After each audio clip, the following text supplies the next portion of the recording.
Helo,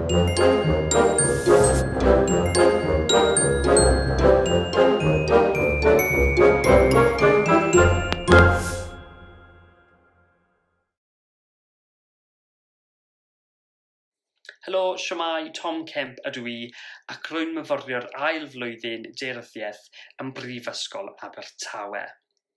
Heddiw, rydyn ni yn mynd i fod yn dysgu am losgfynyddoedd, gyda arbrawf syml gallwch chi wneud adref gyda oedolyn i ddangos sut mae losgfynyddoedd yn eich dorri.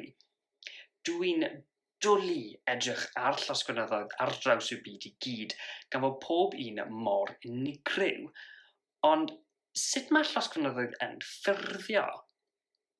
Wel, mae gan y ddaear haen galed, sef y gramen, ond yn ddwfn iawn yn hanol y ddaear, mae tymheredd mor boeth, mae cerrig yn hymdoddi i hylif.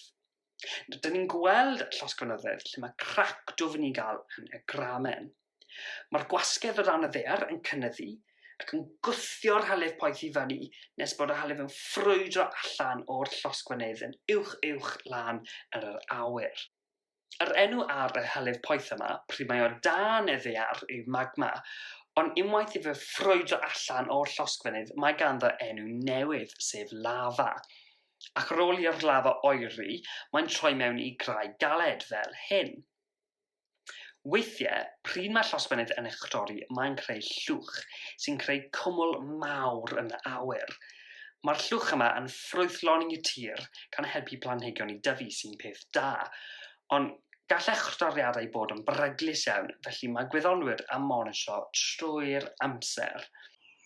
Felly ar gyfer ein arbrawf echdoriad llosgfynydd, beth sydd angen arnoch chi yw botel 2 litr o diod fizzy Diet Coke, a paced llawn o mints Mentos. A be ni'n mynd i wneud, ni'n mynd i gollwng y paced o mints Mentos mewn i'r potel a gweld pa fath o ffrwydiad sydd ganddo ni. So be fi wedi wneud, yw fi wedi cymryd rapper allanol y mints bant, so mae jyst y fi'r ffoil a fi wedi llacau'r ffoil, so bydd y Mentos i gyd yn cwmpo mewn i'r botel yn taclus ac yn neis.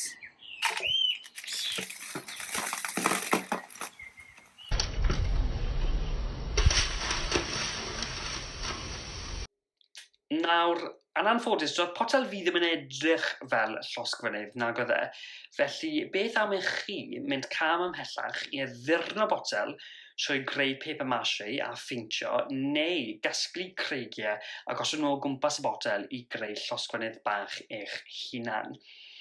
Felly, gobeithio byddwch chi yn mwynhau nid yr arbrawf yma adref ac yn edrych ymlaen at weddill y fideos o'r gwyddonle. Ond am nawr, mwynhewch a chadwch yn ddiogel. Hwyl am tro.